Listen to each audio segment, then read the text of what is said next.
is you were clicking over to the second page of setting up a new event. And so you want to again put the locations. Well, remember, we already identified where some of them were. We have a lot of events here at the Willowbrook, and it automatically fills it in. It also would be good to let them know how to find you. So click on Map Link, and then depending on the program, you may want to send information back to them.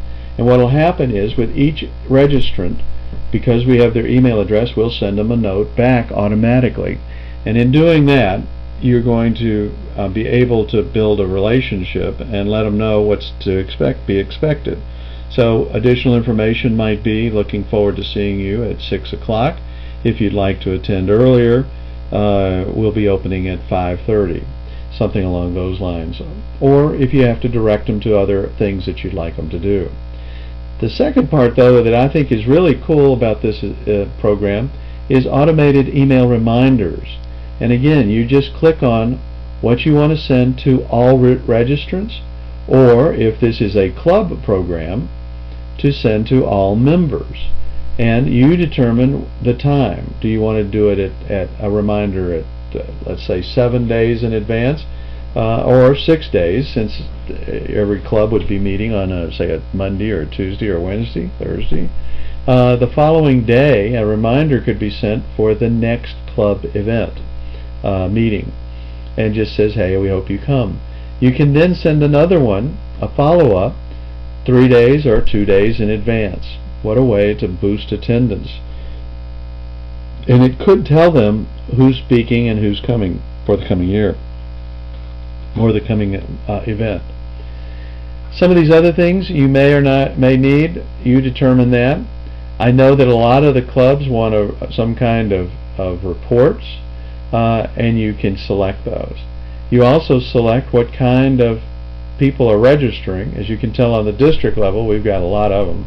But you would probably have member, non-member, prospect, could be a third category that you could pick. Then hit save, and you're in business. I'm going to hit cancel just to take us back to the beginning. And when I get back to the beginning, this is what it'll look like. As I mentioned, we have our taste for Rotary, and if you want to take a quick look through, I'll go through the events, and this is how it'll come together as you put the information that we just saw in. There's the MapQuest button, that's the location, that was automatically done. You can register, you got your registrants in this case, we have made that public. You can also, in addition to explaining what registration and payment look like, you can have a flyer, which is what this is, established for it. In our case, since this is a community event for the district, we also have, for people who aren't able to attend, they can select donation. Remember, we said that earlier, as well as different people they may be bringing to the event, so they can register them. So this will give you an idea of what it would look like, and when you look at it on the calendar, you'll see it. Now, one other thing I want to point out, as an administrator, you're going to be up here. Anything in red is an administrator's, and so what you can do is, if you need to change any of this information, that comes under basic information. If you need to change a description of the event, that's what this is down here. If you want to add more information, who's running the project, who should you contact, that's what that looks like. Activities, let me click on that for a moment to give you an idea.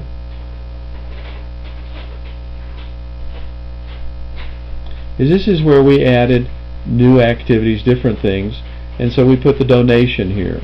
It's an activity that we wanted people to take advantage of. Some of them wanted to add their spouse, some wanted to make additional reservations. So we made them all visible. Again, you control every bit of this.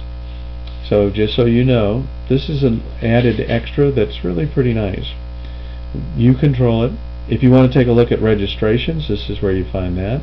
And as you do the program, this is where you do the reports.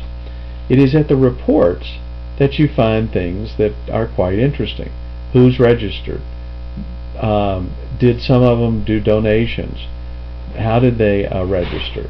How many attendees? you've got a lot of different choices. If you want to send them a letter, you can with mailing labels.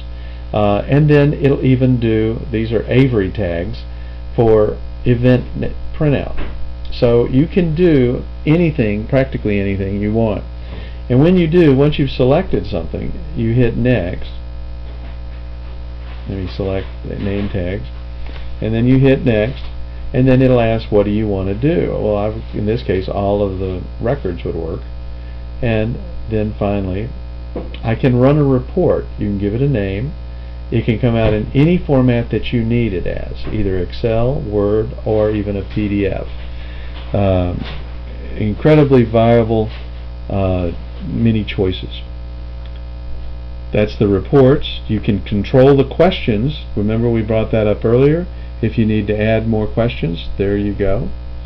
And then finally, you can export the entire thing when you click here at Export. So if you want everything that's every category, whether it's registration data, registrant data, or the activity data, you click on this and it comes out as a CVS file, which means it'll go into your Excel. So there you have it. Let's see what it looks like on the calendar. Taste for Rotary. We put it on February 1st. Excuse me, let me go down here. It's really February 19th. Remember we said you had a choice. You can put your names at the top, which is what we've done here, so that people can immediately see what's going on. If you had a club meeting, you may want those to be in blue. Do them all on Tuesday, let's say. That's what this would look like. These are special events. That's why it's red. These are board events. Board meeting is in yellow. A lot of choices as you build your calendar for the next year and for your programming. Finally, if you want to watch a video in addition to this one, since you've gone through 3 of these now, and I appreciate that, you can always go back to the control panel, click on the Support tab, and when you do, scroll down and find what you're interested in. In this case, what we were doing was looking for the website and being able to customize the web, but also do the event calendar, activities, and multi-activities. This is the area that you want to check into to see the information in a video, either an MP4 or an MOV file, for how to do it. It takes them just about as long as it took me, but I think it'll be helpful, and it's always on site. I want to thank you for taking time on this. As before, if you need any more help, please give us a call or drop me a line at news@district6450.org, and I'll get back to you. Thank you for listening, and good luck with building your calendar and your website.